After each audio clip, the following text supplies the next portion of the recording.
Sihor warden 9ના મહિલાઓ દ્વારા પાણી તેમજ અન્ય સમસ્યાઓને લઈને નગરપાલિકા પ્રમુખનો ઘેરાવ કરવામાં આવ્યો.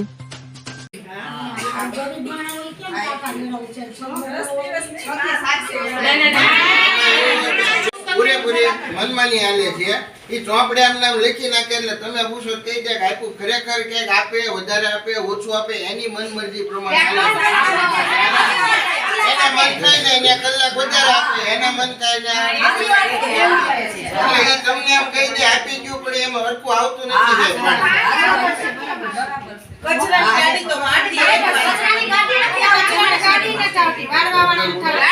અમુક જગ્યાએ અડધી કલાક ઓછું આપે, અમુક જગ્યાએ બધે ફિક્સ કલાક.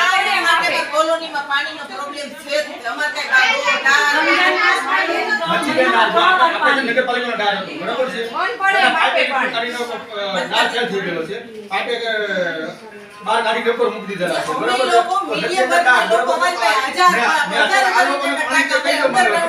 મસ્જિદમાંથી જે આપણે જે મસ્જિદ છે ને, તો એ મસ્જિદમાંથી જે અને એમાં ટાઈમ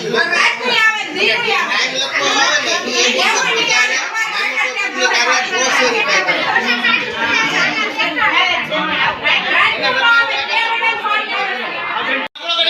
એક વોર્ડમાં આપણે કેટલા દિવસે પાણી પીવાનું? 4 થી 5 દિવસની. તો પછી આ 6-7 દિવસ તો હમણાં તમને ફોનમાં કીધું કે આપણે 6-7 દિવસે આપીએ છીએ. નહીં, એ 6-7 પાણી બન્યું તો 3 દિવસ પાણી બન્યું એના તો 3 દિવસ અલગ. ઈ ઘડીને આપણે 10 દિવસ કર્યા. હમણાં એને કીધું કે આપણે 6-7 દિવસે પાણી આપીએ છીએ. અમુક 10 દિવસે પાણી આવું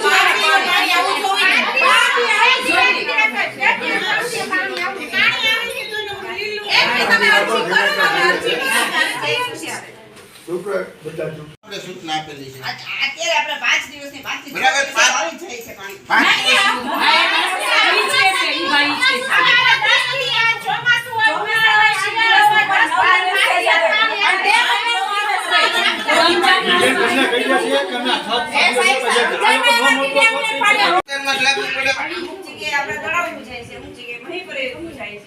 હા, પણ હું ઈ જ કહું છું, ઘટ પડે તો બધે ઘટ પડી જ હોય. મને એટલી ખબર પડે, બધા શિવરના રહેવાસી છે.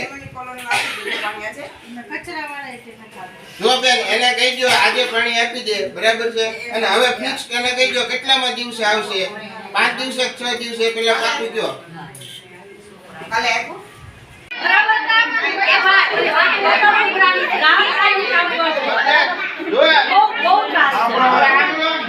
બેને કીધું છે બધા સુપરવાઇઝરોને બોલાવીને બધી સૂચના આપીને 9 નંબરના જે કઈ પ્રશ્નો જેને લાગુ પડતા છે ને એ બેન ફોલો અપ લઈને કરાવી દેશે. 8 દિવસ આપણે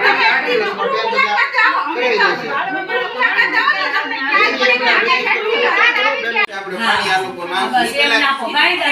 મોટરનો ન્યૂઝ છે. પછી અત્યારે અત્યારે ઉપર જે મહીપરેની કેનાલ છે એનું રિપેરિંગ ચાલે છે. પાણીમાં થોડાક સમય જો લેતા રહેશે. અમે એનું કે અમારે મેસેજ આવે છે કે આટલા દિવસ પાણી બંધ રહેશે, 3 દિવસ રહેશે. આજે કેટલા દિવસ 4 કલાક પછી અમારે મેસેજ આવે એટલે અમે આપીએ છીએ. એટલે મેન્ટેનન્સ થઈ જશે પછી પાણી આપણે નિયમિત થઈ જશે. વાળવાળો એટલે તમે બધા સુપરવાઇઝરને બોલાવી સૂચના આપી એક દિવસ સ્પેશિયલી આ પ્રોબ્લેમ મારે કામ છે 2 મિનિટ તમે વાળવાવાળા ભગવતી સોસાયટીમાં મીટે છે. અમારા વોર્ડ વાઇઝ વાળવાવાળા છે અને હવે પછી અમારે એક ટેન્ડર છે ને એની અંદર સફાઈ કામદારો વધારી દઈએ એટલે ઘેર આવી જશે. હા અત્યારે તો થઈ ગયા